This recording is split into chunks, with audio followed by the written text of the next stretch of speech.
बच्चों, पिछले वीडियो में हमने भक्ति धारा के अंतर्गत विनय के पद के 2 पद्यांश समझे थे और उनको लिख भी लिया था। अब हम भक्ति धारा के अंतर्गत स्तुति खंड के पहले पद्यांश का अर्थ समझेंगे। तो इसे स्तुति खंड को मलिक मोहम्मद जायसी ने लिखा है। मलिक मोहम्मद जायसी भक्ति काल की प्रेम मार्गी धारा के कवि हैं और आपने पद्मावत महाकाव्य की रचना की है। ये थोड़ा सा कवि परिचय मैंने आपको दिया। इन्होंने पद्मावत महाकाव्य की प्रारंभिक शुरुआत में भगवान की स्तुति, ईश्वर की स्तुति की है और वही वर्णन इस पद्यांश में किया गया है। तो पद्यांश की व्याख्या करने से पहले अपन संदर्भ लिखेंगे इसका। तो संदर्भ लिखने में हम लिखेंगे कि प्रस्तुत पद्यांश भक्ति धारा के अंतर्गत स्तुति खंड से लिया गया है और इसके कवि मलिक मोहम्मद जायसी हैं। इसके बाद प्रसंग लिखेंगे इस पद्यांश का। प्रसंग में हम लिखेंगे कि इस पद्यांश में जायसी ने सृष्टि की रचना करने वाले ईश्वर की महिमा का गुणगान किया है। अब व्याख्या पर आते हैं हम। इसे हम पढ़ेंगे। सबसे पहले संवरो आदि एक करतारु जेह जिय कीन दीन संसारू। कवि मलिक मोहम्मद जायसी कहते हैं कि समरो मतलब स्मरण करता हूँ, आदि मतलब प्रारंभ में, एक मतलब एक और करतारु मतलब ईश्वर। मैं सबसे पहले ईश्वर का स्मरण करता हूँ। जे जियो दीन कीन संसारू, जिसने इस संसार में जीवन देकर संसार की रचना की है। कीन्ह सी प्रथम ज्योति परगासु कीन्ह सी तेहि प्रीति कवितासु। उस ईश्वर ने सबसे पहले ज्ञान की ज्योति का प्रकाश यहाँ प्रकट किया है। कीन्ह सी तेहि प्रीति कवितासु, जिससे कवि प्रेम करते हैं और उसी ज्ञान के प्रकाश से वो ईश्वर की महिमा का गुणगान किया करते हैं।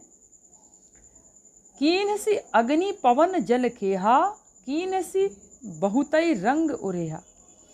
कवि आगे कहते हैं कि ईश्वर ने ही अग्नि, वायु, जल और मिट्टी का निर्माण किया है। कीन्ह सी बहुतई रंग उरेहा, और बहुत सारे रंगों का निर्माण भी ईश्वर ने ही किया है। कीन्ह सी धरती सरग पतालु, ईश्वर ने धरती, स्वर्ग और पाताल लोक का भी निर्माण किया है। कीन्ह सी बरन बरन अवतारू, और इस संसार में अनेक अवतारों को धारण किया है, अर्थात अनेक अवतारों में वो यहाँ प्रकट हुए हैं। कीन्ह सी 7 दीप ब्रह्मांडा कीन्ह सी भुवन 14 खंडा। आगे कवि कहते हैं कि उस ईश्वर की वंदना करता हूँ जिसने पूरे ब्रह्मांड की रचना की है, जिसमें 7 दीपों का निर्माण भी किया है और 14 भुवन 14 खंडा, और 14 भुवन या खंडों का निर्माण भी ईश्वर ने ही किया है। कीन्ह सी दिन दिन कर ससी राती कीन्ह सी नखत तरायन पाती। उसी ईश्वर ने दिन, दिनकर मतलब सूर्य, ससी मतलब चंद्रमा और राति मतलब रात।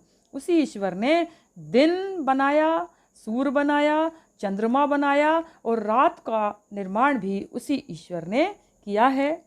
कीन्ह सी नखत तरायन पाती, उसी ईश्वर ने नक्षत्र को बनाया है और तारों की पंक्ति का निर्माण भी उसी ईश्वर ने किया है।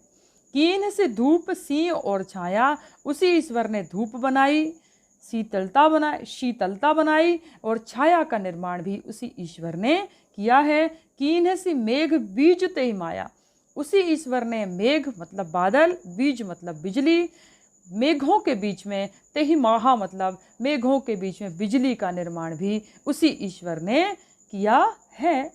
कीन सबही अस जाकर 2 सरही छाज न काऊ। इसका मतलब है कि ईश्वर ने ये सारी चीज़ों का निर्माण स्वयं किया है। वो 2 सरही छाज न काऊ, दूसरा व्यक्ति कोई ऐसा नहीं हो सकता जो इन सब चीज़ों का निर्माण कर सके। पहले तेहिक नाव लई कथा कहूँ अब गाऊँ।